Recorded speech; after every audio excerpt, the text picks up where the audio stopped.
Welcome back to Live on One, a miniature-based hubcap. It's a miniature-based hubcap. Miniature-based hubcap. Talk about cars. We're talking about racing in the family today. But a miniature-based podcast that talks about miniature-based stuff, mainly Marvel Crisis Protocol. My name is Stephen Maddox. Stephen Bork is out sick today, but instead I have Nick Shaw. Hi. Why instead? I'm here. I don't know. You're here all the time. That's true. And Jian Chan. Hey, I'm here. I'm back. What's up? Right. Yeah. He's here more often. This episode, Jian and I learned how microphones work, and we both learned that our microphones were backwards. Wow. Yeah. If you have a Yeti mic and you're talking in the fixed angle mode, I think, whatever it's called, the like convection mode or whatever it's called, you should be talking to the blue Yeti emblem and not to the top of the microphone, thinking you're a showman. Oh my! Because literally Jen came on and it was like, "Wow, you sound a lot better." And then he's like, "Yeah, I learned how to use my microphone." I was like, "Wait a second, I have the same one. Are you telling me I'm using it wrong?" He's like, "Yes." I'm like, "Oh, okay, cool." So we're hoping that the auditorial quality has been uplifted and the viewers or listeners will enjoy this more now. Heck yeah. So this episode, our main topic is going to be Wakanda faction focused. Jen actually just took them to Everwinter back a couple weeks ago. So we're going to dive into that. But of course, like we got to start out with, anybody have any fun on Live on One stories? You want to go first, Jen? Oh, yeah. Tangentially related to that as well. I ran a Wakanda list as well in the Furious Finest online league. And the final game against my opponent, shout out to Matt, great opponent. We left Shuri alive on one, which did set me up for an amazing Wakanda Forever turn because she's had all the power, all the resources to boost everybody up for their additional attacks and whatnot, and also have a pretty good, important push to get Steve out of his bodyguard range, which was really, really big. So yeah, got super lucky that the setup was just there. So, it was a great 11-1 ramifications. What about you, Nick? I personally have been alive on one. That's right. You were sick all week. Don't get. I'm pretty sure I had the neurovirus. Do not get that. It is awful. Yeah, I bet. Yeah. It was your whole family too, right? Oh, so yeah. I guess this would be in the life catch up. But my youngest puked on Monday night. Then my other daughter, I got called to pick her up from school on Tuesday because she was puking. My wife came home Tuesday puking, and then I got super sick on Wednesday night. Oh, jeez. It's been really rough. So don't get that. Alive on one. Yeah, don't get alive on one. Yeah, so I didn't get to play on Thursday, and it was a bummer. Yeah, because I was really looking forward to putting Nova and Yondu on the table. Yeah. Well, I was in the same boat, not for being sick, but I did not play on Thursday because I did surgery on my cat. I pulled out 3 of his teeth, or Your 5 of his teeth. Cat? Ooh. Yeah. Well, he had really bad. Fun fact, cats will do something where they reject their teeth and they start pushing out their canine teeth. They're called extrusion lesions. And then they also start to resorb the bone of the root back into their body.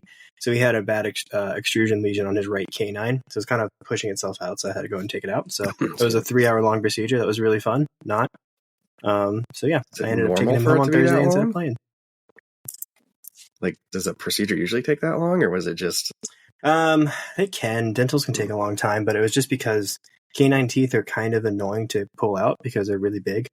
So it just takes a long time to drill them out and elevate them out. Oh, but I will say, I think we talked about this last episode. Miniature-based hobby stuff is very helpful when it comes to doing dentals on small animals. It's just higher stakes, miniature, That's true. Yeah. Miniatures with blood. All right. Well, hobby stuff. Jen, you have something for your life, Maddox. But you have something in the hobby area here. What's going on there? What are you doing? So I joined a local Shatterpoint league for Star Wars Shatterpoint. Nice. And I took it upon myself to start playing Mandalorian. So I recently purchased a armor box, This Is the Way box, and built the armor, Paz Vizsla, and the 2 covert Mandalorians. Nice. And that team, side tangent, a lot of fun to play in that game specifically. Ooh. I didn't mean to play Shatterpoint because I have the Ewoks, but I've never actually dealt it. Oh, have you played a lot of Shatterpoint, Jin? Not a lot. The league is really my dip my toe back in. I got an initial demo like a long time ago, but I bought the starter set, bought some more boxes, and this is like the first one I'm excited to play. So for anyone that knows how Shatterpoint kind of works, the armor, what it does is like for the Mandalorians, they don't get taxed as they get injured. So like it's like equivalent in MCP. Every time you died, if you were flipped, you would be rooted essentially. And so in Star Wars, like the fact that they kind of just ignore that penalty actually makes Mandalorians pretty dope. Yeah, it sounds like it. It's a fun game. I've gotten, including the demo game I had, I think I've played it 4 times. And I would love to play it more. I actually built Obi-Wan Kenobi with Rex and then the Bad Batch, and that's been pretty fun, the few games I've had with them. That sounds pretty solid. Yeah, I heard really good things about the Bad Batch specifically. Like they're like a solid box. Yeah, they seem really good, especially because a lot of the clones I think are a little weak, especially if you don't have like the Bad Batch or Obi-Wan with them. That seems to be, yeah. It's weird because like it's like you have so many clone troopers, but only like a few of them are like well regarded at the moment. So I hope someone will take a look at those at some point, because we would like it if everything was fun to play. You know what I mean? We really would. Especially clones are popular. People love clones, so absolutely, yeah. Make them fun to play. They'll get around to it. Yeah. But that was it for Hopping Surprise built there. I still haven't painted anything. I still need to paint something. For a second I thought you were going to paint this, and I was like, oh wow, no way. Despite getting sick, I do have some hobby. What do you do? So I built Nova and I built Yondu, and I spent about 3 hours just painting Nova's bluish black portion of his bodysuit. So he's well on his way to getting paint. But that's what I've done for hobby. There you go. Nice. Are you doing a non-metallic metal, or is it just straight metallic? Okay. I'm just going true metallic. The best way. Yeah, we've talked about the non-metallic. I think we actually just talked about it on the last podcast. Yeah, last episode. Mm-hmm. And we both are just kind of like, Not a big fan. Like, I would love to try it, but I feel like that would literally just be a display piece. Yeah, I know it would just take forever. Yeah, to do that. It's true. Blending. Yeah. But for me, I joined everybody else, and I got Thor 2. So I built and painted up Thor 2, and then I play Marvel Rivals a lot, and I play a lot of Thor, and I have the Herald of Galactus skin on Marvel Rivals, which is basically like his cape, it has a kind of like a galaxy or like a star setting in it. So I want to try to mimic that on a model, which sounds hard.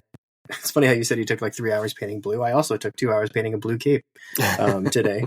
And then I'm going to try to do either a sponge or a dry brush to kind of put like a purple like galaxy swirl through it, and then do that old fashioned toothbrush to like flick white paint to make a little splatter for the star effect.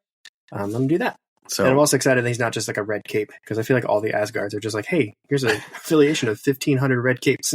I don't know if you're aware, but his tunic actually has some galaxy in it as well. Yeah, I'm not doing that. Okay. I'm just going to do the cloak. Also, and then I'll do the rest of it like as a darker blue or like a Payne's gray.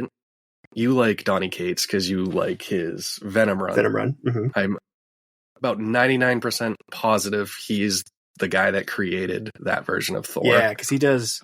Is it War of the Realms? Is this series? I think so. And yeah, I know. I haven't read it, but I know about it. It's on my list. It's very good. You need to get to that one if you're enjoying Thor, for sure. Donny Cates he writes very well. I like his stuff a lot. He's great. I'd love it if you hurry up and get well and start writing comics again. Oh, I didn't know he was sick. Oh, no, you didn't? So he was in a car accident and lost a lot of his memory. Oh, fuck. To the point where he was like, I don't remember how much time he lost, but he's like, I'm reading my own comics in surprise. Oh, man. Yeah. That's terrible. Yeah. That's wild. Well, yeah, hopefully he gets better. The brain, man. It's a fickle thing. Mm-hmm. And then last thing for you, Nick, because I know Bork hates pigment powders. Did you see the link to Aisatsu to the liquid pigment powders from Huge Miniatures? I did, yeah. I would love to pick some up at some point. I ordered the whole set. Did you? Because I was really excited about it. I was like, because that's like my least favorite part. Like, I just did a bunch of pigment powder on Zemo's base, and it's really obnoxious sometimes to like get them to like stick down, right? And so then you try to put water in it, but then they kind of pool into recesses, and they work like a shade almost, but then you get like a really bright color in your recess, and it's like, that's not what I wanted. So I'm really excited for this, just to kind of not have to worry about fixing powders onto the actual model itself. Yeah. So they're like soaked pigments. Yeah, kind of. They're in like a matte drying finish, kind of like an alcohol. I think it's probably alcohol based. That you can put it on there and it dries really fast. And it dries like a matte finish too, so it'll still have that dusty kind of appearance to it, but you don't have to mess around with the powder. I also saw, because I clicked on that link and it led me down the rabbit hole of, I found they have neon pigments. Yeah, they do. Yeah, it's like, that's kind of interesting. That's how we get Bork over to the pigment world, because we get him neon pigments. But if you're interested, does like his neon. We do have an affiliate link in our description below if you would like to pick those up yourself. Look at that advertising. Wow. It's like I'm a professional. Nailed it, Maddox. Good job. All right. Any other life catch-up, life fun stuff going on with any of you guys? So my daughter turned 8 today. That's kind of cool. Happy birthday, Nick's daughter. Hey. Yep. Happy birthday. Oh, speaking of which, we got to say happy birthday, John. Oh, yeah. Happy birthday, not birthday, John. Happy birthday if it's your birthday. Yeah. So she turned 8, so I feel like I'm old. That's fun. I guess that is true. It's your own child. You're like, oh, that is 8 years of them in my life. It's pretty crazy. So. Pretty cool. Did you get her a Marvel-themed birthday cake? No. So she's been obsessed with Harry Potter lately. So she convinced my wife to make the Sorting Hat in cupcake form. Well, that's kind of cool. And I think there was 4 cupcakes with a blue interior icing, 4 with a red, 4 with a yellow, and 4 with a green. So everybody would get a different one, and when you open it up, it would be your house. So that was pretty cool. Yeah, that's really fun, actually. That's a really fun idea for birthday cake. And she thought of it herself, actually. That's pretty impressive for an 8-year-old child to think about that. Or did she didn't actually think of it. She when she's on her YouTube, she'll scroll through like cooking videos and stuff, and it just popped up. Gotcha. Okay. It was one of those things. She's like, I want these. Not as impressive. Yeah. Well, cool. Anything from you, Jen, or just same old, same old? Nope. Just trying to get a handle of all these online leagues I've been in. I think I may have overdone it. Overdone it a little bit. My schedule is kind of wacky right now, so maybe I got to pull back a little bit soon. That's fair. But not the Alive on One tournament though. That's upcoming. I gotta stay in that league because it's run by cool people. Hey, there you go. Speaking of, hold on, let me pull up information about that. The finals of the most recent one is going on, and I believe, both of the Mikes from Porkroll. Actually, Jen, do you know them better? You might want to talk about this. Oh, yeah. So Mike Whalen, that is Whalen, has a YouTube channel that he hosts various videos. He talks about different play patterns in the game. But he also hosts matches sometimes as well. So I believe he will be hosting the finals, and he'll be doing commentary with Mike Waller. That's so confusing. Yes. Yeah. Waller is one of the younger members of Porkroll Protocol. He primarily plays Web Warriors, but he's also been dabbling in some Inhumans as of late as well. But he's a very solid player as well. Yeah, I met him at Everwinter. He was a very fun person too. Yeah. So yeah, both of these guys are good. They know what they're talking about. There should be some good banter. So I hope everyone tunes in. I think Thursday, 8:30. Yep. So the day this releases, that basically tonight at 8:30. And I believe Mike's YouTube is Asteroid MCP. And I believe it's on there, and it's going to be Avengers versus Asgard, right? Yeah, I believe so. And that's going to be the 6th, right? Yes, the 6th. Okay, 6. So February the 6th at 8:30 p.m. Eastern Time. Tune in to let's see. I should know Mike's YouTube channel by heart. Yeah, it should be. I'm pretty sure it's Asteroid MCP because I subscribed to it today actually when I found out about it. Yep. Asteroid MCP. You can find all that good stuff from Mike Whalen at Porkroll Protocol on his YouTube channel at Asteroid MCP. Good stuff. Please check it out. We'll bug Borg to put it in the description below if you can't find it. Yes. Cool. Well then, other upcoming events and fun stuff. Jen, you still have one more tournament upcoming, right? Down in Connecticut? Yeah. Like I said, I'm not hosting this one, but one of our local stores is doing this one. They're going to be at the Battle Standard in East Windsor, Connecticut on Saturday, the 22nd of February. Yep. Cool. So in about 3 weeks. About 3 weeks, yeah. Yeah. So we'll see you guys there if you'd like to come down. Should be a good time. It's a great space, and there's even a bar inside the game store as well. What? That sounds awesome. No, it's pretty cool. Yeah, you should definitely come check it out. It is a very cool store. It's like they recently did a remodeling, so it's a very ambitious remodeling. Maybe we should just start our own store, Maddox. with our own the bar. Alive on One. Miniature games and hobbies plus bar. That sounds like a lot of work, though, to get a license for that. Nah, I mean, you got your veterinary license. It can't be I as think bad that's as a that. little different, if I had to It can't be as guess. hard. Come on. Well, that sounds fun. I might have to... My problem is, like, all my weekends are, like, weirdly taken up with PTO and or working, because I usually work Saturdays. So I'm pretty sure I'm working the 22nd, unfortunately. Then our next event up at Crossroads Games in Maine is happening, honestly, this Saturday, so February 8th. So by the time you hear this, probably a little too short notice for you to come up. And then I was joking because I had bought Thor 2. I know Walls, one of our other local players, also got Thor 2. And I was like, how many Thor 2s do we think are going to be at this event? And I'm going to guess probably like 8, if I had to guess. Probably are going to be there. So it's going to be really fun. And that's why. Are you ready for Thor 2 and S.H.I.E.L.D.? I sure am, buddy. Yeah. He's gone full Thor. Well, it's a really easy swap for me. Before I had the Clock McKinsey at 15, where it's Time Namor, Hulk, Spectacular Spider-Man. And then at 16, you can do Hulk, Namor, Nick Fury Jr. So it's a really easy switch. I just take Hulk out and put Thor 2 in. I am shaking my head inside. I know, right? You've actually disgusted Jian. Like, I don't know, like, for sure how much is it actually, like, better. It's more damage output, but Thor has a lot more displacement, I feel like, in him, because he's got the character throw online every single turn, because he gets 3 power and it only costs 2. So... well, no, he doesn't have a character throw. No, Thor 2 does not, but Hulk does. Right, yeah. So I'm like, Hulk might still be more fitting with the list, and then Hulk also gets sit ripped up with his large base and gets to actually move a lot more, but I bought Thor 2, and I'm going to commit to the cancer and have fun with it, because I think that's what we should do. The other fun thing is that you can actually eye in the sky Thor towards danger. Yeah, there you go. I can eye in the sky Thor 2 towards somebody and then do his little clap back after he gets hit. Yeah, so S.H.I.E.L.D. Thor is great because the extra movement makes so that people can't just put a little stopper in front of you. Like, you can actually get around that in him, and that's really awful, and it's terrible. And I don't know why anyone would do this to other people.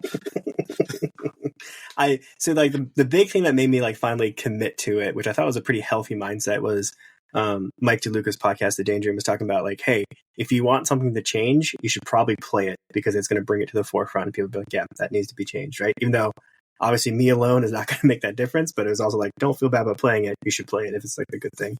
And I'm like, yeah. However you want to justify this to yourself, Maddox. However you want to justify this to yourself. I will. I will. I mean, I put Thor in the Guardians list. I'm going to run, but... See? There's going to be like 8 of them. So many. It's going to be fun. Yeah, at least Thor was actually in Guardians at one point. There you go. Yeah. Hey, Thor was probably in S.H.I.E.L.D. at one point, right? I don't think so. What do you mean? We'll have to ask Q the next time I see him. he'll know. And then next event, March 15th, is our cancer event. That is, I think, filled up at 40 players now, actually. I checked earlier today. There's 1 slot currently. Ooh, 1 slot left. Grab it if you can. We recently just ordered the t-shirts. So we have a Sweat Out Cancer t-shirt. And I think there's a limited number of those. So if you want one, I don't know if... Did Bork say he was taking pre-orders? I think he did, yes. Okay. Check our Discord. I believe it's in the event page in our Discord. But yes, there are currently limited numbers of those that maybe we could do another order at another point, but... Yeah, I think we probably see how this goes, but then I know people are asking, like, can I order one, but I'm not coming to the event?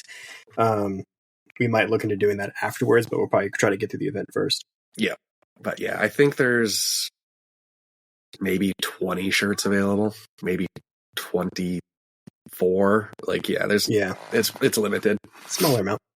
And I think that's about it, because our next TTS tournament or league just started today, so round 1's already posted on that, so a little late if you want to join in that, but if you're in it, hope you guys have fun. Maybe one day I'll actually play one of those, but I'm not going to commit that time yet.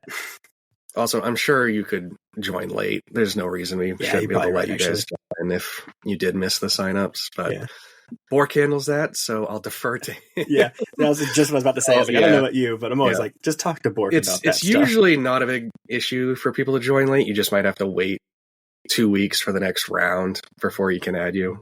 All right. So yeah, join up if you want to join up. It's pretty fun. There's actually a lot of there's a wide variety of players there too, which is really cool to see. Yeah, it's a good field, I think. Yeah, and a wide variety of skill setting too. So don't feel like, oh, I'm not good enough to join this, because there's people in there that are just having fun. Mm-hmm. Playing Thor 2 probably. No, not Maddox. He's not having fun. He's just playing Thor 2. Ooh, what we should do at the Crossers event is the best painted should be the best painted Thor 2. I'm gagging. I like the silence after that. That was great. All right, well, that's enough about him. Let's jump into... honestly be for a specific model competition at some point. That'd be kind of interesting. All right, cool. So Thor 2 it is. Great. But that means I have to paint Thor 2 by Saturday? Yeah, I'm not painting him in a week. Yeah. But it would be fun down the road to do, actually. That is a fun idea. Maybe an older model that people have had for a while that probably already painted or something like that. Yeah. Cool. Well, yeah, enough of Thor 2, unless we randomly get talked about in our episode.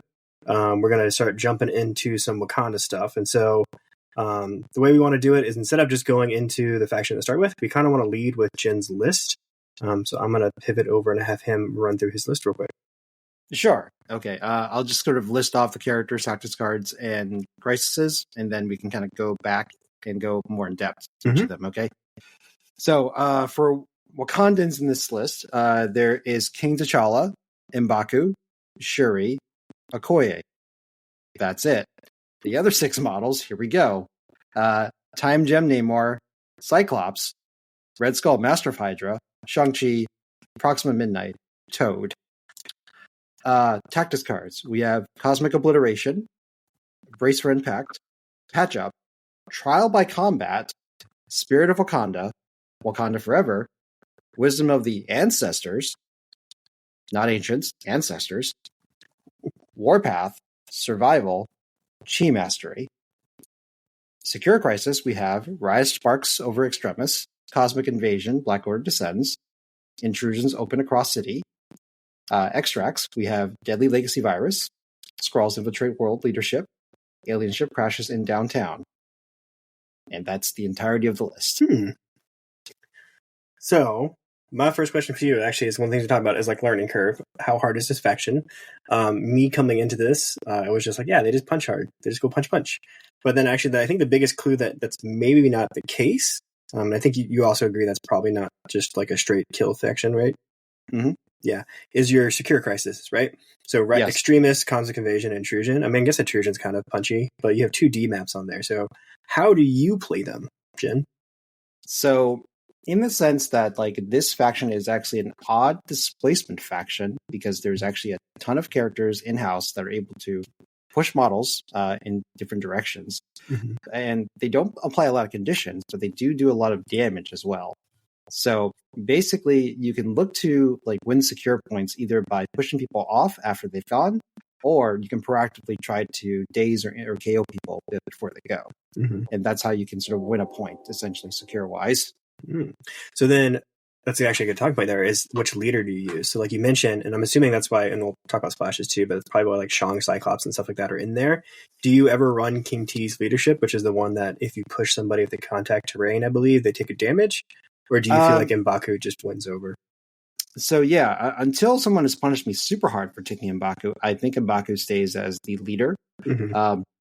So his leadership is great for a couple of reasons. So it allows you to get a extra hit whenever you roll a wild, once per attack basically per turn. Mm-hmm. And that combination of wild and hit is great because it activates so many different triggers on people.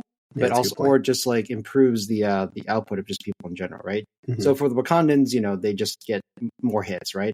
But for characters like Cyclops, you get speed of sight, which allows him to get another attack off on somebody else, which is crazy. Mm-hmm. And then you also have Red Skull Master of Hydra. He gets in his advance if he gets that wild, So you could roll no hits, but you get at least one wild. Well, suddenly that range 3 punch, counting blanks, that also gets him a free short advance in any direction afterwards too. So although he doesn't get the bump like he would in Midnight Suns, he still is actually fairly mobile under Baku, I think. That's a good point. Okay. Yeah. That seems fair. And then, yeah, I guess that's a good talking point right here. Baku, in my mind, I think he's a great character, actually. I like him a lot. let's jokingly go back to Thor 2. I think it's a good counter because he ignores collision damage, so you can park him right in front of Thor. Correct. And then he can't pounce at him. However, he's got the 2 energy defense, which is a little sad, and especially with Guardians like on the horizon of maybe popping up a little bit more. Are you worried about his long-term survivability? Have you had issues with it, or do you still feel like with 7 health he kind of just trucks along? Yeah, so he's got a great HP pool for a 4-threat model. So he's got 7 health in the front, 6 health in the back. So he does take a lot of hits, like, pretty well. Mm-hmm. He also is, like I said, immune to the collision damage from other characters, so you can't throw people into him to do stuff to him. And also you have Okoye in faction as well. And, it's like she's like the only person, well, one of like a handful of characters in this game, right, that actually have bodyguard as a ability, and she's affiliated. So, which means that what you can do is, like against Thor, you can cheekily set up a way that you can like have Baku like in front of him, so he has to take the collisions. But then Okoye can be the one that actually like bodyguards the lightning Owen Zire, for instance. That's a good point. Yeah. Do you feel like that's a good point? Like we haven't seen a bodyguard in a very long time. We just see taunts now. Because bodyguard is very, very strong. It's probably almost not okay. Like sometimes. I mean, I guess that's true. Like sacrifice is a restricted card, and it's basically a sacrifice on a character. Yeah. What if you ever sacrifice on a stick, right? Yeah. Which is like, it's like, okay, that's not nothing, at the end of the day. And also, I should also call out that in Baku's leadership, it's 2-parter. The other part is that once per turn, when they would be placed or pushed while they're like contesting objectives, so it could be anything that's on the ground, just have to be near them. But if they're going to be pushed or replaced, they could potentially ignore that once. Yeah. And that could be a big deal to keep them on a point. Or sometimes you have a 3 out of 8 chance of stopping a Thanos kidnap. And that's wild. That's true. Yeah. That's a really good point, especially with Thanos being more. Has that won you a game? Because I will say I played Wakanda back in the day when Spirit of Wakanda and Advanced R&D were back still played together. And I had that win me a game once where I didn't get pushed off a secure point. Yeah. It's happened a few times where I've either stopped a secure point or like once or twice it stopped the Thanos from like outright kidnapping a character, and it was glorious. I feel like people forget about it and sleep on it. Yeah. So don't discount it because it does come up. It's only 3 out of 8 times that the chance of happening, but when it happens, it feels incredible. What that does. Absolutely. So yeah, they're very much, you're not using them as just like an attrition team. You're using them more as like, I'm going to push and kind of control the board a little bit more. Would you agree with that? Yeah, and so part of it also is that the reason for my crisis selection in general is the fact is I just want to make it uncomfortable for attrition teams as possible. So that's why the secures are either D shapes or they're intrusions, where like nothing really can hide from each other. So if you have like a Wong that's in the back or something like that, something that would just be a backline support while that's fueling or helping out the big pieces in front, then there's really no recourse to them to really hide anywhere in intrusions.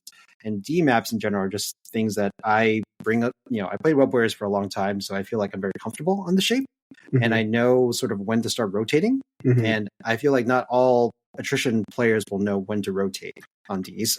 It's a really good point. Using kind of your history of like a more objective phase faction to actually play them as well. That's a really good point. Yeah, and that's not necessarily the right way to call it, but just like for me personally, I think it's like hey, if you think you know how to do something, like why not try to leverage that, right?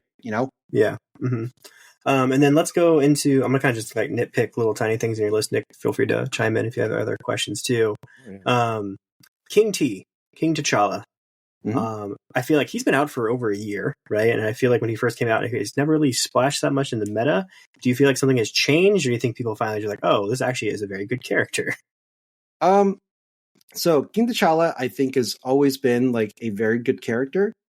It's just that like some things have come out that I think have really helped him. I think Survival has been actually a really good card for him specifically. Okay. So for those who don't know why King T'Challa is very strong, not only is he a long mover, but he's got a Magneto style builder where it's like, hey, you either get it's a range 3 builder that you either get displacement from far range, but close range you get rerolls, which is really nice. And it's an energy builder, which is something that a lot of profiles actually don't have great defenses for at the end. And there's a couple things that have happened as well. So like Survival's one. So and the I should go back to the fact that he actually has a power generation passive that's called the Defender of Wakanda, I believe. Mhm. And what it is like anytime any of your friends take damage from any enemy source, so it doesn't have to be attack, it could be a trap, it could be a tactics card, it could be like splash damage from an incidental thing that occurs. But every instance of damage will give King T'Challa 1 power, basically. So throughout the course of a turn, he'll just only end up on his 10 cap power. So when he dazes, for the most part, survival is going to allow him, even if you don't have priority, he's probably not going to die, and he gets to activate. That's a really good point. I didn't think about it that way, because you're right. He's always flush with power. Always. After round 2, he has a crap ton. Yeah, and most high threat models, I think, typically have some sort of problem paying for it, because typically you need to use it for stuff. But because of him just existing on the board as the game is progressing and people are making attacks to try to get effects off and stuff like that, you'll inevitably just end up with a ton of power on King T'Challa.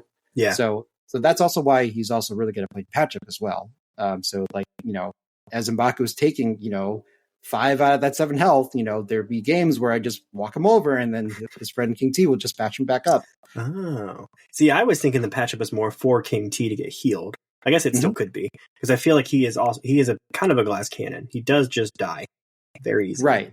But that's also why you have Wisdom of the Ancestors. So that was released as well, right? Under the Chosen Abbas box, right? I'm not going to lie. I don't even know what that card does. I was about to say, please refresh our memory on that one. So Wisdom of the Ancestors is playable by either a Shuri or a T'Challa, okay? For, I think, a 3 power. And then whoever pays for that whole round, that character will be able to count skulls for successes for attacks, defenses, and dodges. Okay. Now, you combine the fact that it's like, okay, so you have this is just good for the whole round, which is great. Mm-hmm. And then you also have Wakanda Forever as well, right? So that means that you can get 3 attacks in 1 round with King T'Challa, right? With the additional die facing being successful, right? As well. Mm-hmm. And that combined, if you get within range 2 to get the rerolls as well, and then if there's Shuri around, you can get a more very consistent, flood of damage into somebody. Sounds dirty. Yeah, most characters don't stand up to that particularly too well. If dice are even just average, I think, for the most part. Yeah, especially with those rerolls too, because you're more likely to reroll into skulls. Yes, exactly.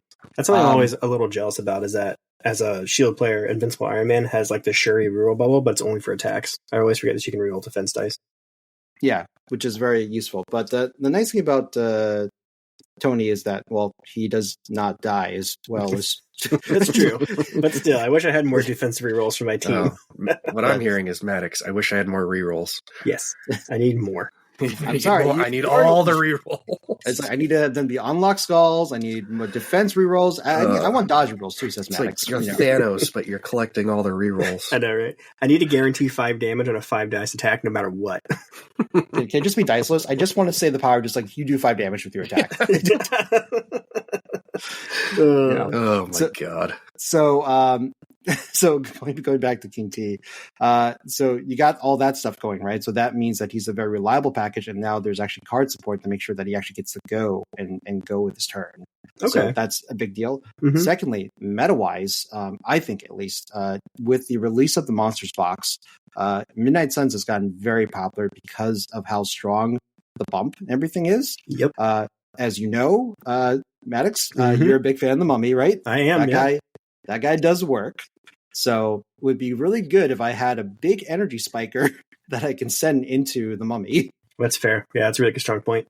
Yeah. And even also, Blade is weak against energy. A lot of Midnight Sun don't handle energy attacks very well.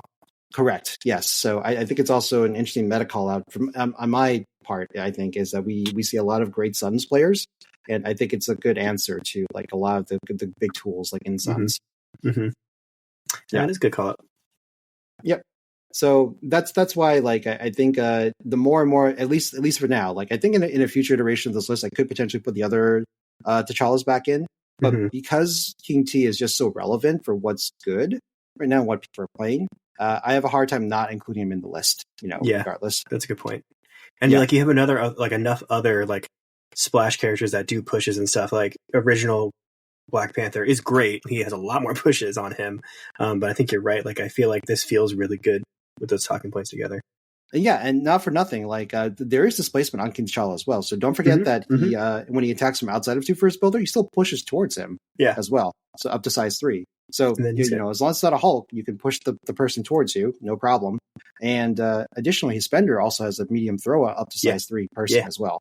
So like he does have displacement still. It's still there, you know. Yeah, that's a good point.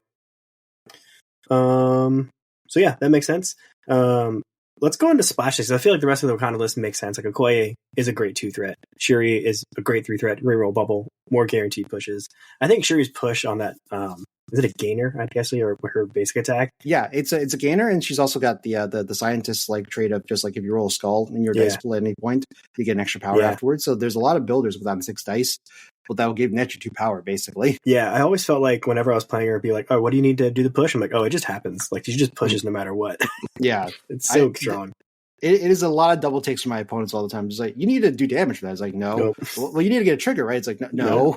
It's just, you just do it. It's like, So it makes her activations, because like she can't do a lot of damage with that attack because it's capped at 1 damage. Yeah, it's capped at It just makes her activations like, you know what you're going to do. Like there's no question. Like honestly, we're just joking about not rolling dice. Like there's no question. You're just kind of like, I'm going to push that person. I'm going to push that person. All right, here we go. Yeah.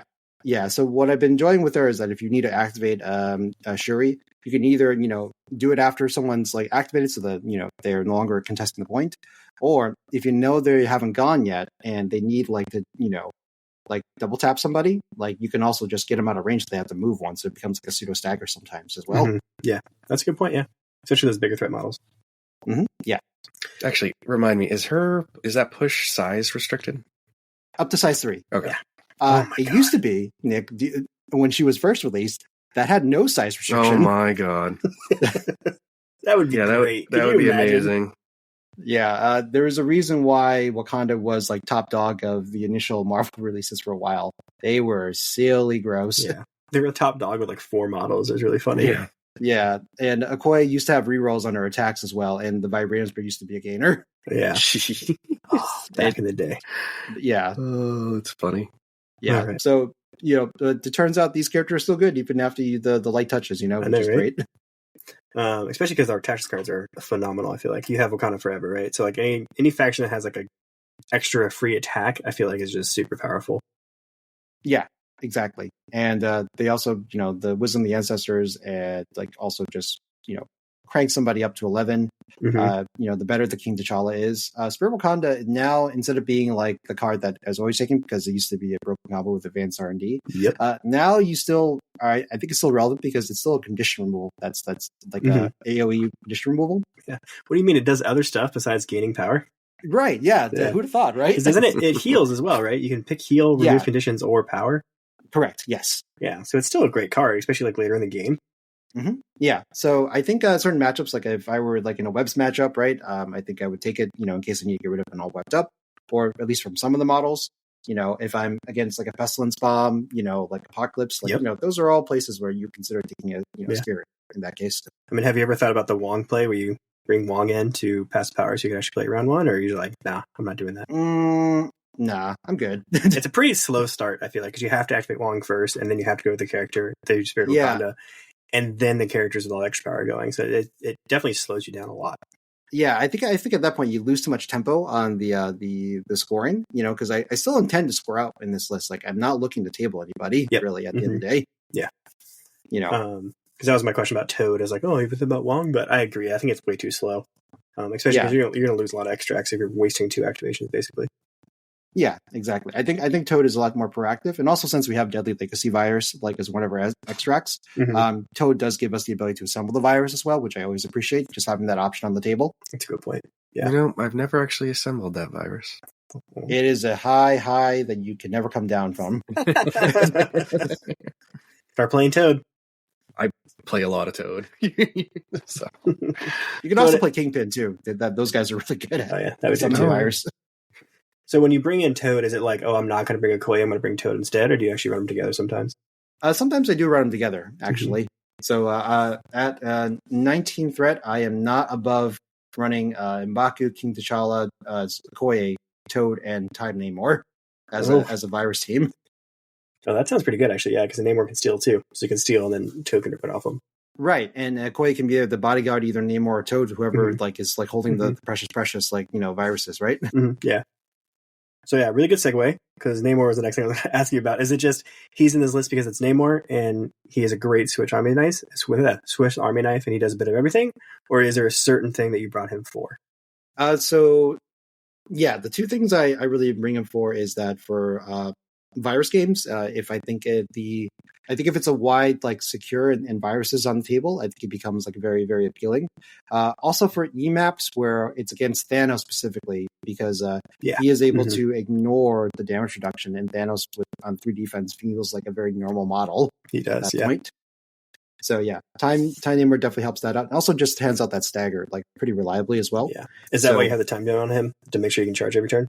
Yep, every turn he gets the charge, which is a big deal. And sometimes, he's going to have a bunch of extra powers, so you just want them to have that reroll, at least another bite of the apple if you think it's just not good enough. Yeah. And additionally, too, he actually becomes an oddly good peta flipper. Yeah, because of the 3 power. Mm-hmm. So those are the reasons why I'm taking. But I actually don't take Namor too often because I don't win a lot of priority rolls for some reason. And and there's a lot of teams that do sort of dunk on him, and because of the range too, that limitations that he has at the end of the day. Yeah, I learned shield, for instance. I'd be very hesitant to run Namor into a shield list, for instance. Really? Yeah. Against my name? I guess. Yeah, I guess. All right. I guess I was thinking about every time I've played against Namor, it always turns into this who can charge and stagger the other Namor first, and then they try to do it to me, and I just Battlefield Medicine and remove the stagger. And it's okay. Yeah, or you just eye in the sky so they lose the buff for the stagger as well. Yeah. So I'm going to tell you right now, if you see a Loki 1, don't bring that man. Yeah. He will make you feel real sad. Yeah, yeah. Also, if I expect the Loki 1 across the board, that makes it also kind of hard for Namor to do the charge sometimes. So yeah, he's I actually don't run him that often, despite him being such a good utility tool at the end of the day. Yeah, I think he's great. Nick, what do you think about him? Do we really want to know what I think about him? He's your favorite. Oh, I hate him. I put Loki 1 in all my lists now just so I can try and deter people from having to show me that model. Just make him miserable. Yeah. Yeah. So, which other splash would you like to talk about next? Proxima Midnight is the only one. I mean, the rest of them make sense. If you're kind of touched on Cyclops, Red Skull 2 is also just very good. Shang-Chi is just super good. But Proxima Midnight, I'm not even sure what she does, to tell you the truth. Okay, so purely in the fact that I needed a 3-threat long mover, basically, or some sort of high mobility 3-threat that is able to grab objectives, basically, and stand on a midpoint. Okay. And I feel pretty good about that because she has the armor reduction. So, it's a armor reduction 1, minimum damage of 1. And then in range 2, if she has 2 power, she can do the martial prowess thing, kind of like Gamora or Elektra, where you can increase your dice to 5 dice, right? The sneaky part about that is that I will try to weather a bunch of attacks, and each time an instance of damage occurs, King T is also getting powered up, right? In the meantime. Mm-hmm. Yeah. So originally this plot used to be Zemo because Zemo is the man. He does everything, but sometimes he does get punked. From he is squishy, especially from range. Yep. Yeah, exactly. So, and I realized that I always wanted an early model to go grab something. Just start the game off, just make sure we don't lose we're not too far behind for extracts and whatnot. And a lot of the characters I just didn't feel comfortable doing it. So I was like, well, yeah, why don't we just have a 3-threat that actually does that? I forgot she was a 3-threat. I thought she was a 4. Yeah. Makes sense. And then also, just side note, you have a lot of really good tactics cards too. And so if you don't have Zemo, you don't have to worry about trying to fit in I Am a Baron. Correct. Yes. So it was a lot better mental load wise too, to not worry about the I'm a Baron as well. So because I have the same issue in Shield where I'm like, I don't really want to bring that card, but it's very good, and I always feel a little questioning about it in turn 0. I mean, I think Zemo is good enough to not have that card personally. That's kind of what I've come to. I think it's still in my 10, but I don't always force it every time. I think that card is just the situation of turning him up another slot on the sound scale. We go from 10 to 11 thing. So, Yep. So what it came down to also is that something that I've been thinking about a lot, and like I think Master of the Multiverse like brought this up in like audio form finally. That's like you should really think about models that you want to have go first when you start the game, because if you don't have a model that you want to actually go first at the start of the game, that means that the list might not be the right sort of like configuration or tempo, like or you know, like I'm gonna fucking write this down. Yeah, Holy shit. I never even thought about that, but I think the only list I always knew what model I would use first was when I was playing Guardians. Mm-hmm. Like outside of that, I'm always like, I don't know who I want to go first. Like, do I want Shang-Chi to go first? Like, but that's actually really interesting. I like that. Having a comfortable model to go with first would help so much with like mental load and stuff. So so it was one of those things that, you know, like we know that Namor is really good, Shang-Chi's really good, you know, like Zemo's really good and stuff like that. So like we have like a lot of like locals that are just like, well, I gotta have these models, right? Because like they're good. I was like, well, yeah, they're good, but like, you know, like, but if you need someone to do a specific job and none of these quote unquote good models can do that, like you feel okay with it, that maybe it's actually okay to look for something else, you know. Yeah, does that. Damn, that's some good knowledge right there. Really, really good tip. Yeah. So like it's been something that's coalescing in my head for a while, but like more people started voicing it, like saying it, and I'm just like, yes, I can now talk to people in a non-goober way to say why I feel this way. So yeah, it's just like, yeah, just because whenever I went with Zemo to go pick up something, it just felt bad, you know, like, yeah, I agree with you on that. Yeah. So Proxima just like fixed that much better. And also her attacks are like really solid, actually. Like tankiness aside, a 5 dice physical piercer, 5 dice energy attack that places automatically, you know, within 1. And then you also could maybe poison them. And the spender is kind of wild. It's a range 4 6-die energy spender. Oh, and man. Guess what? Like, there's a lot of models that don't want you to hit them with energy checks outside of range 3 on the meta right now. And it just does damage. It puts bleed, poison, stun on. Yeah, it's not even like trigger based or one of those. It's all 3 of them. That's pretty cool. Just puts all 3. Yeah, it puts all 3 of them. All right, I'm gonna. She's actually. She seems pretty good. Yeah, I haven't really looked at her outside of when I was thinking about playing some Black Order, but geez, that's all really good talking points. Yeah. Let's see. I'll just touch on Cyclops really quick because like I recently used them in some matches, and Sweepy, one of the Wakandan like frequenters, like asked me, it's like, so when did you use Cyclops? It's like, he's my hammers guy, basically. Makes a lot of sense. Yep. Yeah, dude, Cyclops with a hammer is nuts. Like, and then also the fact is that you have under the Baku leadership too, so you're just looking for 1 wild on like 6+ more dice, you know, and like. Just to get your speed of sight, and then you get more 6+ dice. Oh man, attacks. yeah, that's pretty good. You are displacing and hurting a lot of people like at once. It's pretty cool, I gotta say. And then once you do that too, you have Field Leader, and Field Leader fixes a lot of mobility issues, like for like M'Baku and other characters, right? To get them into place so they can start like better, you know, either get them to safety or get them into a better offensive like position, you know? Yeah, because is it? I know M'Baku's a medium move, so he's not super slow. No. But he doesn't have like extra placements or anything. Really, all of his good stuff comes when he actually gets to attack people. So you can Pursuit on his builder, and you can also get the Avalanche, which gets him a short move in any direction, and Unleash builder on his spender. But you need to actually be able in range to attack people, you know. So I just need to make sure that he's in range to attack somebody, and then if you can attack twice in the turn, he feels pretty good, I think. I will say Matt Alex would fight you on that, because he is always big on like, don't just bring a character for one certain thing. I mean, okay. On that point, is Cyclops only played if you have hammers on the field? No, actually. So additionally, he turns out he's actually really good into a lot of meta models. So Shang-Chi and Thor 2 specifically, they're both vulnerable to a range 4 energy attack that pushes size 3. Yeah, all right, fair enough. Okay, yep. Take that, Matt. Yeah. I mean, that's more than one reason, Maddox. It's 2 to 3, depending how you look at it. So, but at that same point, I also just validated Matt Alex as well. So no. No. What have you done? I take it back. Fork, you need to edit this whole part out. Then Holly brings him in for one thing. And one thing only, hammers.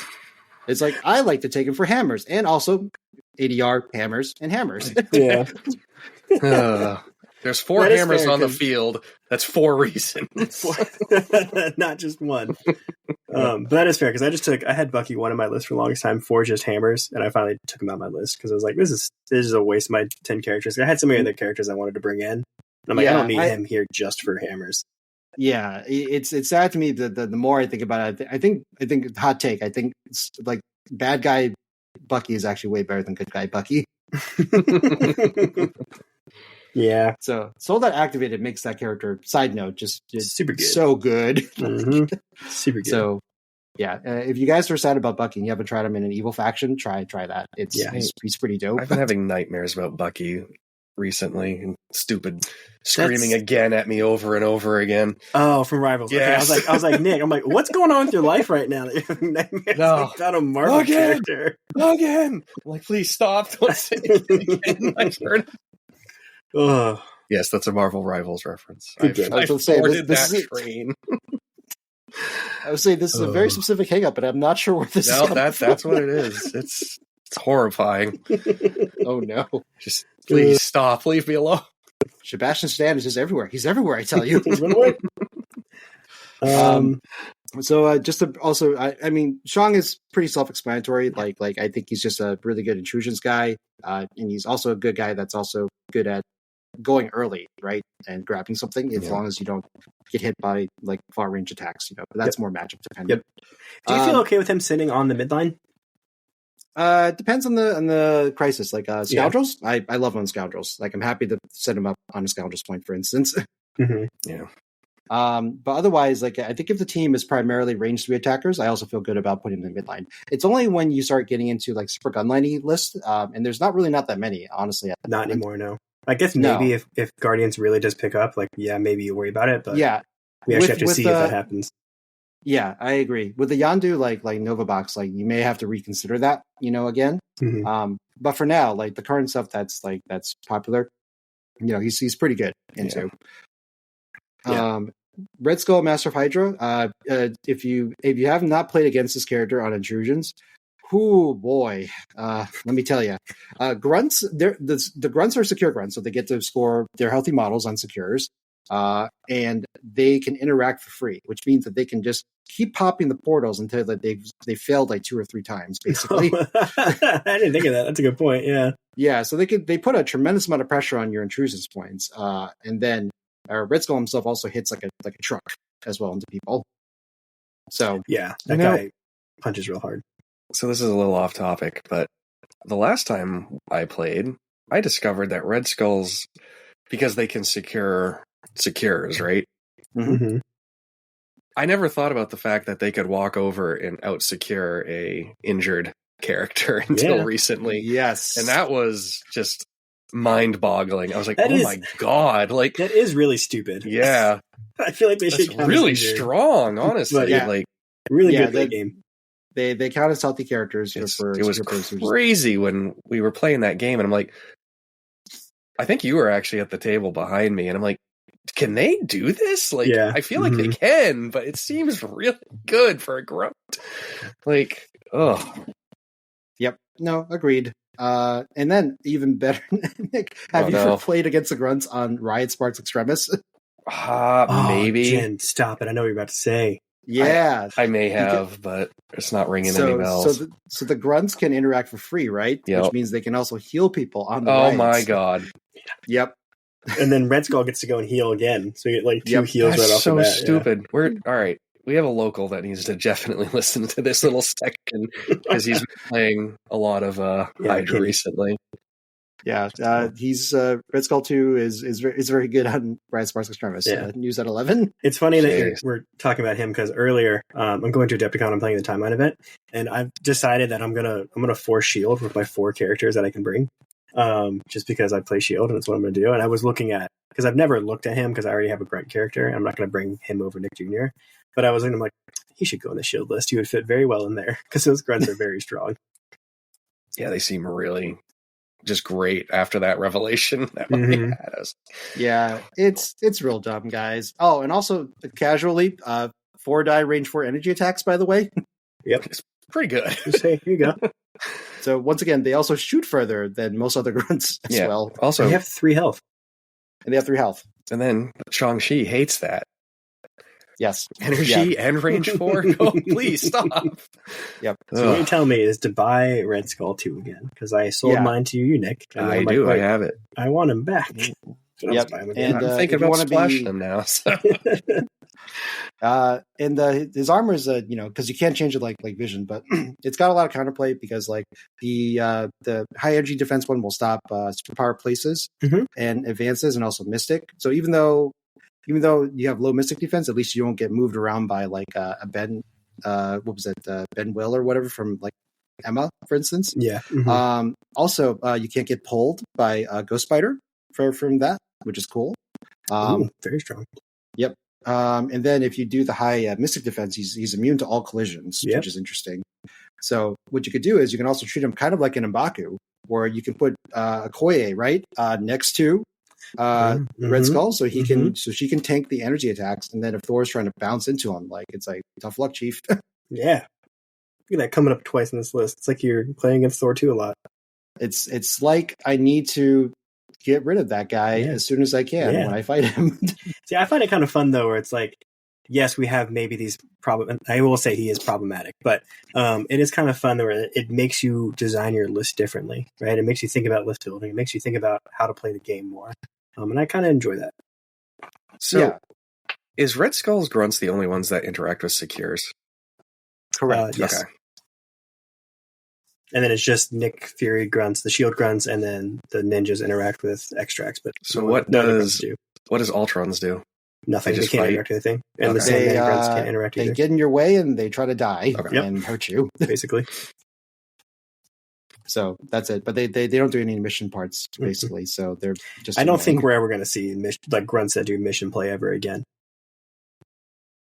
Never seen that. I hope so. But I think they learned their lesson. I would like to see a 2 threat just for kicks and giggles, but we probably won't ever see that again. Yeah, one day. Yeah. Well, all right. We'll see. But yeah, so I think we covered almost all. Yeah, that's basically all the characters, I think. Any other like fun tactics cards or closing thoughts on this list? Let's see. Yeah, did you have any questions on? I guess we went through all the tactics cards. So, yeah, they're all pretty. They all make sense based on the characters in this list too. So.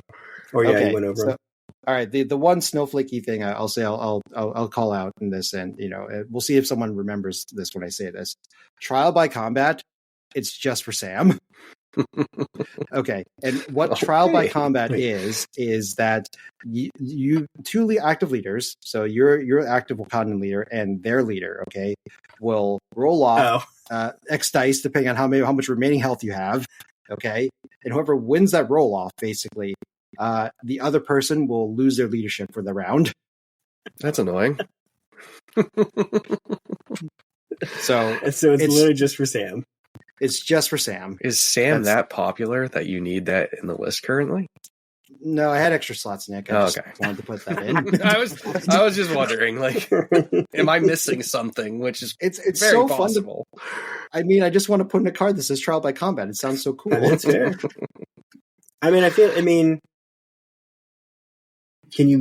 Is it good against Blade? It might be, yeah. I was just thinking that like it's just like a lower health leader, especially if you like hit them once and then play it before you do a second attack to finish them off. Yeah. All right. Yeah. Otherwise you could put like Recal in here or something like that, but then you're just being super meta. Yeah, and this is more fun. Boring. Right? You just reroll dice again. That's not fun, man. Yeah, man. You don't have to roll dice all the time. Yeah, I've seen my fair share of like horrible recals where it's like, oh, no problem, I'll stop the spike. They spike harder now. I'm like, dang it!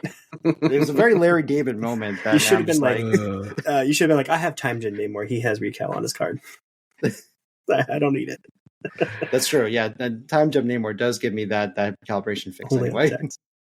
All right. Well, should we progress on to the funnest part of the episode where Chat GGP makes Nick a competitive Wakanda list? Yeah. Yeah. All right. Do it. You ready for it? So And neither Jen and I have heard this list yet, so we are going to Nope. blind react to it. I'm actually I'm reading ready. through the most of it for the first time. I briefly skimmed it, so we're all going to Okay, learn all right. together. We'll see if they make us a good list, a bad list, or something in between. Oh, it's going to be good. Like, there's no question. All right, so I started off by saying, please write me a competitive Wakanda list for Marvel Crisis Protocol miniature game. ChatGPT responded with, sure, a competitive Wakanda list for Marvel Crisis Protocol focuses on a strong board control, power, efficiency, and synergy with key leadership abilities, It's not wrong. especially Black Panther's leadership, which allows rerolls to increase consistency. Here's a solid Wakandan roster for some flexible options. So, they give us our original Black Panther, the 4th leader. Mhm. The core piece with strong mobility, tanky, and has leadership rerolls. They give us Shuri. They say she's a support piece with a ranged push ability and power generation.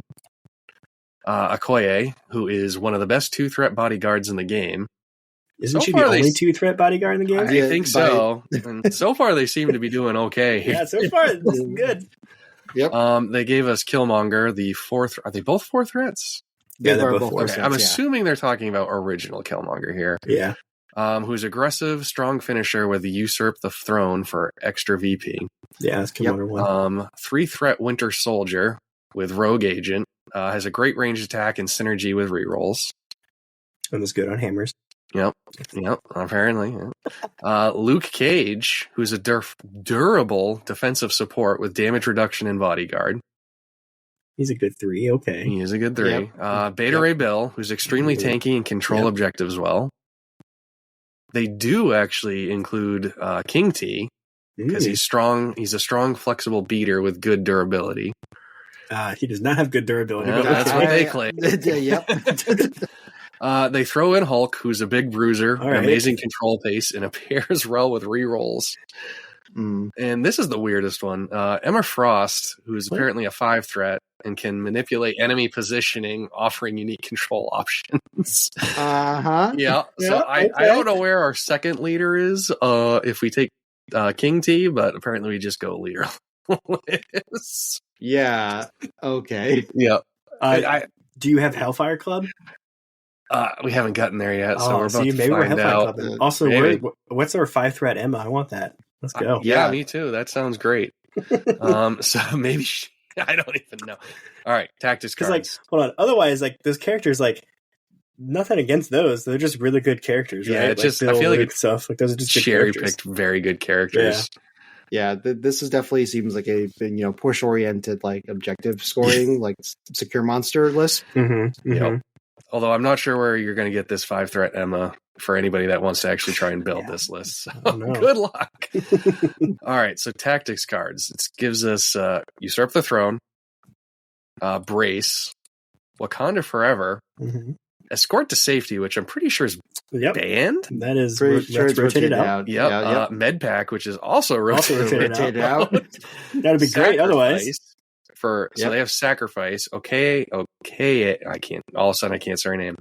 Or Luke Cage can protect priority characters with Sacrifice, even though they already have that ability. But sure, you're right. Ability. Yeah. Advanced R&D to help balance power distribution, which is that's also rotated out. Face Me. That's also rotated out. There's also Fallback. Which now is there's 3 restricted cards. Restricted. And finally, we have Mission Objective, which prevents key extracts from being stolen. Yeah. So, yeah, interesting. And then for our Crisis selection, we have Hammers. There's Baku Paranoia. And Skrulls. And then for Secures, we have Gamma, Infinity Formula, and Riots. Hey, man, that is definitely some 2022 2021 Wakanda. I think it's pretty old. And then for our game plan and strategy, objective control, use Shuri's and Black Panther's pushes to control the board. Durability and defense, Okoye and Luke Cage protect key targets. Aggressive finisher, Killmonger and Hulk provide strong damage when needed. I mean, yeah. Power I can't disagree. Wakanda leadership ensures rerolls without excessive power costs. Doesn't it cost 1 power to reroll? I think so. Yeah. Yeah. Well, they said excessive. Excessive. Okay, all right. And then crisis flexibility, strong at 15 to 18 threat values with good matchup adaptability. Is there any changes based on specific opponents or preferred playstyle you would like to make? Ask it what change it would make against Steven Maddox. Oh, wait. Before that, actually, Can we ask who's the leader if you're using King T'Challa? It would just be your King T'Challa's your leader, right? Oh, yeah, he has a leadership, right? Yeah. I just want to see what it tells All us. right, yeah, okay, fair enough. Who is the leader if King... If you're using King right? T'Challa. Well, okay. So if you're referring to King T'Challa, he does not have a leadership ability and cannot be the leader of the Wakanda affiliated Whoa. team. Whoa. Whoa. Got a 5-threat Emma and we're deleting his leadership. So it says Black Panther 4 threat. The King of Wakanda grants each allied character a reroll on attack, defense, or dodge per roll turn. I mean, That's it its does. answer. All right, All so right. now let's see. How do I play this list against And then after this, Dr. we're going to ask it to play it against Jian. We're going to see. Maddox? I really hope it puts Loki 1 in there. That would be hilarious. Currently, there is no official Marvel's Crisis Protocol character named Stephen Oh, Maddox. dang it. You be referring to a custom character, I'm not real. or perhaps another named character like Doctor Strange, Mr. Sinister, or MODOK. Let's add some specific people. That's lame. I'm going to ask it how to play against S.H.I.E.L.D. How about that? Yeah, there you go. How do I play this list against an opponent who plays S.H.I.E.L.D. and loves Namor? Oh, Oh, it's thinking. it must be give a good answer then. It's given a few answers, actually. Okay, it's done now. All right, so how to play Wakanda against S.H.I.E.L.D. and Namor. Your opponent is playing S.H.I.E.L.D., likely using their defensive play style and extract shenanigans, and they love playing Namor, who is Does a tanky ChatGPT brawler. really say shenanigans? Yes, it does. Okay. And they love playing Namor, who is a tanky brawler with a strong water-based synergy. Water-based? Here's how the approach. I'm a water-based Pokemon. Let's go. He challenges against S.H.I.E.L.D. plus Namor. S.H.I.E.L.D.'s extract shenanigans. They generate extra VPs when their characters get KO'd or dazed, so focusing on KOs might backfire. Defensive tech. S.H.I.E.L.D. characters often have strong defenses. Nick Fury's eye in the sky lets them reposition. Damn straight. Yep. Namor's toughness. He is tanky, regains power and water terrain, and can hit hard. Cool if he made water terrain. He's making terrain to hide behind. So the game plan for Wakanda, your Wakanda list excels in board control, mobility, and power efficiency, which helps counteract S.H.I.E.L.D.'s extract play and Namor's durability. Number 1, prioritize objective play. Use Shuri and Black Panther to push enemies away from objective. Focus on securing victory points instead of KO hunting to avoid S.H.I.E.L.D.'s extra points from getting dazed. Play on split secure crises like Infinity Formula or Riots to force S.H.I.E.L.D. to spread out. All right. I mean, that's a good against old school S.H.I.E.L.D., yeah. Yep. Number 2, counter Namor's tankiness. Avoid fighting with him when near water, if possible. I'm going to bring a fishbowl to all my games now. You're going to have to. He apparently only works if he's near water. You started bringing those neoprene puddles everywhere. Yeah, it's like he actually gets a bonus based off terrain around him, and then people come up to main to play. It's like, why does every single table just have water terrain on it? It's like, I don't know. Have you listened to our chat GPT's suggestions? All right, so then use Killmonger's Usurp the Throne for bonus victory points if you get the kill. Beta Ray Bill and Hulk are great counters since they can take hits and dish out big damage. Shuri's rerolls plus Wakanda Forever can help spike damage when needed. Yeah, all right. See, Battle it's like plan. you get some real in this, actually. There is It makes some it better. Yeah. But then, number 3, outmaneuver S.H.I.E.L.D.'s tricks. Brace for Impact stops their throws. You have a lot of throws in Shield? No, I do not. I didn't think so. I maybe have 2 with Agent Venom and Spectator Spider-Man. That's it. Sacrifice I cannot speak. Escort to safety can mitigate their focus fire tactics. Pushes and control. Shuri, Black Panther, and Beta Ray Bill deny their positioning tricks and use mission objective to keep extracts out of their hand. Yep, just cheat. That's what it's telling you. Yep, just cheat. So now they have your threat selection. So the best threats for 17 to 18, you get strong pieces like Bill, Hulk, or T'Challa. Best secures, Infinity Formula, Riots, Gamma Wave. Play wide, keep shields spread out. Best extracts. Play wide on Gamma. Yeah, I know. Best extracts, Hammers, Skrulls, and Paranoia, forcing fights between you. And then it gives you a 17 threat team example. Ooh, yeah. What is it? Black Panther, your leader at 4 threat. He's fast, tanky, with great control. Shuri, your 3 threat, pushes enemies off points, supports rerolls. Okoye, your 2 threat, bodyguard to protect key targets. Beta Ray Bill, 4 threat, great at dealing with Namor, hard to take down. Killmonger, 4 threat, your finisher for securing a victory point bonus using Usurp the Throne. Alternate options. All right, we have a question. Wait. Bill is awful against Namor. I was about to say, I don't What do you mean? Bill You get to reroll 2 dice because I'm flying.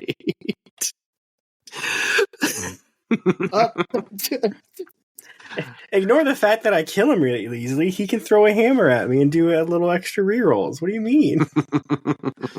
Oh, Lord. I really wish Loki was in here because that would have been hilarious. That would have been hilarious. Alternate options at 18 threat, bring a Hulk. just bring a Hulk. Yeah, no. He can throw Namor and disrupt Shield's positioning. You're correct. And also, Winter Soldier 3 threat rogue agent, if you need more range damage. All right. Final thoughts. Your best approach is to control the board, deny their extracts, and isolate Namor so he can't dominate fights. If you get a key day/KO on Fury or a high value piece, you can still win the attrition war while keeping your objective advantage. Let me know if you want to make any adjustments based on specific crisis. I don't. Well, listen, you got to watch out for the water train that Namor spawns. Yeah, mm-hmm. Okay, You gotta that's watch a key out for part of the shield gun line is the water terrain generation. Yeah, that water terrain. Just stay away from it. The fishman needs it. Yep. You got any last minute questions for ChatGPT, Jian? What's the meaning of Namor? What's the meaning of Namor? Is the meaning of Namor? Is it going to give us like a definition of who the character is, or like something really philosophic? Oh, the suspense. It's got a few highlights here. All right, so the name Namor comes from the Marvel Comics character Namor the Submariner, one of Marvel's oldest superheroes, first appearing in Marvel Comics #1 in 1939. Marvel Comics #1? Apparently. The meaning and origin. Fictional origin, Marvel Comics. Namor Mackenzie is the king of Atlantis in Marvel lore, a hybrid of Atlantean and human heritage. His name, Namor, was created by writer Bill Everett, who allegedly derived it from spelling Roman backwards with a slight modification. Oh, okay. I'm trying to see what the modification is because it literally is. No, okay, I see it now. No, it is literally Roman backwards. It's just backwards. Yep. This makes Imperious Rex like a lot more sense now. It does. It does actually. Yeah. It also gives me a real world meaning. So, while Namor doesn't have a direct meaning in English, some fans speculate it sounds regal or exotic, fitting his royal or mythological character. Yeah, it's in the 2022 film Black Panther: Wakanda Forever. The MCU version of Namor is inspired by Mayan culture, and his name is explained as coming from the Spanish phrase El Niño sin amor, meaning the child without love. Would you like more details on Namor's abilities or his role in Marvel Crisis Protocol? Good. I'm good. I think we're Namored out. I'm always Namored out. So. I'm going to start calling him El Niño sin amor, though, every time I see him. I'm going to start getting water terrain. That's what I'm going to do. I'm going to win games. No, please don't. He gets more powerful, apparently. I don't need that. You can't stop me. I'm gonna start bringing dirt and just shoveling it onto all of them. Nick shows up with a pail of dirt. Do you have Namor? Yes. All right. Let me just spread this around. Yeah. Well, any last Wakanda thoughts? So I guess a lot of people might be wondering like why I'm not running the Black Panther like leadership, just because like I think that leadership might actually just not be great anymore, because like asking 1 power for 1 reroll I think is actually really expensive these days. I don't know about you guys. It's pretty expensive. I agree. Like I never run Invincible Iron Man's leadership, which is the exact same. Yeah, it is expensive to do, and I think also like I think King T is just also a very strong piece. And it makes sense that like, hey, I'm not gonna try to confuse myself on when to bring original Black Panther, when to bring King T'Challa, and I think King T just kind of fits your, what you're looking for in this list better. Yeah. That's could always change down the road, but yeah, for now I think like that guy like does it well. Mm-hmm. I would like to explore the Killmonger 2 leadership. I know his kit is a little underbaked, but the leadership I think is actually the nicest thing actually on his kit. Actually, yeah, and it's fun, and doesn't it give you a reroll too? No, it gives you extra dice. 1 extra dice, and if you don't use that extra dice, you take a damage and get a power, basically at some step. Yeah, that does seem fun. We're not about the nice here. thing is we're about winning at all costs. The winniest wins, the sweatiest of sweats. What I will say about the Killmonger leadership that a lot of people just kind of miss sometimes is that you can give up to 3 tokens. So you can actually, if no one needs it, or you're afraid that like no one's going to be able to like take the damage, you can just choose not to give out any of the Arabs. Actually, it's a really good point. Actually, yeah. Like turn 1, I guess turn 1 actually you want to give it to get power, but yeah, it's a good thing to think about. Maybe a little bit deeper than we originally thought. Yeah, I think obviously like healing factor characters are probably going to be able to use that like really, really well. Mm-hmm. Or if you have an attack or something that gets your health back as well, like those are all like relative things. Yeah, good point. I assume Nebula is disgusting with this. Yeah, that's a really good point. So I think people should explore the Killmonger 2 leadership, if not just for like a fun side thing, as well. I got an idea. You bring Killmonger 2 and Cyclops on hammers. And just double down into more beam or more optic blast shots. Oh my god! I mean, yeah, sure. I mean, why don't we just put Baron Mordo in there as well? Yeah, put that all in there just to buff Cyclops. Yep. This is the Scott show. Everybody have a Scott day. But yeah, I think that those are my ideas, at least currently, of playing Wakanda. Hopefully we'll see some more releases down the road, but right now I think they're in a pretty good position if you want to play something that's a little off meta, but still very, very good, I think. Yeah, I think that's a really good way of putting it. What about you, Nick? Any last closing thoughts on Wakanda before we get out of here? I mean, I would love to see somebody try and make that stupid list from ChatGPT work. Again, it's not bad. I mean, to just bring not illegal tactics cards. But you have to do it legally, which means you don't get half your tactics. Yeah, but that's fine. You got plenty of other tactics cards to pick from. And also, you have to have water terrain. You have to have water terrain, yeah. Yeah. I need people to bring water terrain, and whenever they put the build down against Namor, they have to tell you, well, ChatGPT says the build is really good against Namor. It's got to happen. I'm going to go to a pet store tomorrow and buy fish tank terrain. Oh, no. just for Saturday, I think. Please don't. All right. Well, let's close on out of here. I realize I closed the document already with the sign out stuff, but it's not super hard, right? Thanks for listening. Follow us on Discord. Our Discord link will be below. It's been quite active. Again, our TTS League kind of runs through that as well. It's always fun to chit chat with people down there.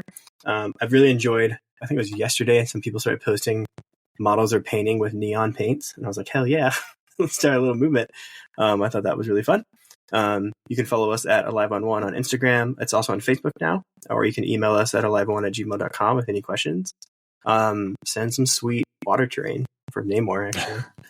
And then, did I miss anything? I just wanted to say that we just started doing some filming for RSMP. Oh, heck yeah. So, hopefully we'll get some content to you guys like very soon on that. So look forward to that. He as soon redid as that gets released. Josh redid the studio, right? It did. It looks much better now. Actually, It looked brighter on the picture I saw. Mm-hmm. Yeah, so we replaced all the black walls with white walls, and there's now additional lighting and shelving as well. So it looks less like we just got released from the dungeon. Listen, they got to keep us sweaty players in a dungeon, okay? It's where we belong. Yeah. So yeah, we're in new setting purgatory and just seeing how it goes. If we're bad, I guess we get back into the dungeon again. But let's see if we can get a good streak going. Perfect now. Last thing, affiliate link for Huge Miniatures below as well if you want to pick up any hobby supplies. And then Jian, where else can people find you? Oh yes, so you can find me occasionally guest starring on this podcast on Live on One. You can also find my teammates on Games for Guardians. You can find Games for Guardians at whatever podcast application that you like to listen to. RSMP Tabletop, as I mentioned, on YouTube. You can find me occasionally as well. Soon for 2025, we're going to be doing a year review video first to start it off with, and you'll see more of what we have planned from that video as well. So I'll let you guys know as soon as I have that up. Cool. Nice. Nick, can they find you anywhere? We've never asked that question to ourselves, only to Jen. They could find me on Instagram or Facebook, but I wouldn't guarantee it except your friend request. I would probably just be like, who is this person? Yep. And move on. Yep. Perfect. Well, then let's get on out of here. So thank everybody for listening. And like always, Godspeed, Baku.